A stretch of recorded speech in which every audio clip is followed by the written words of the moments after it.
प्यारा सा लड़का था जिसका नाम था रोहन। उसे स्कूल के लिए एक कविता याद करनी थी। मछली जल की रानी है, पर रोहन को कविता याद ही नहीं हो रही थी। वो बार बार कोशिश करता और बार बार भूल जाता। बेचारा रोहन बहुत उदास हो गया। रोहन को उदास देखकर उसकी मम्मी पास आईं।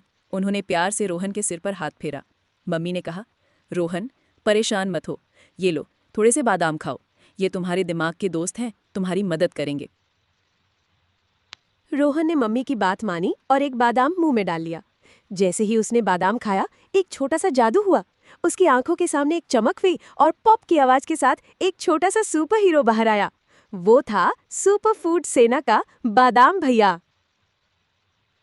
बादाम भैया ने अपनी लाल केप लहराई और बोला, चिंता मत करो मेरे दोस्त रोहन, मैं यहाँ हूँ तुम्हारी याददाश्त को सुपर फास्ट बनाने। चलो, तुम्हारे दिमागी कमरे की थोड़ी सफाई करते हैं। रोहन हैरान होकर उसे देख रहा था। ये कहकर बादाम भैया फुर्र से उड़ा। उसने अपनी जादुई शक्ति से दिमाग की अलमारियों पर जमी धूल साफ की। जो शब्द रोहन भूल गया था, वो सब इधर उधर बिखरे पड़े थे। बादाम भैया ने उन्हें पकड़ना शुरू किया। एक एक करके बादाम भैया ने सारे शब्दों को सही जगह पर लगा दिया। मछली के बाद जल, फिर की, फिर लानी है। पूरी कविता अब एक लाइन में चमक रही थी। काम पूरा करके बादाम भैया ने रोहन को थम्स अप दिखाया।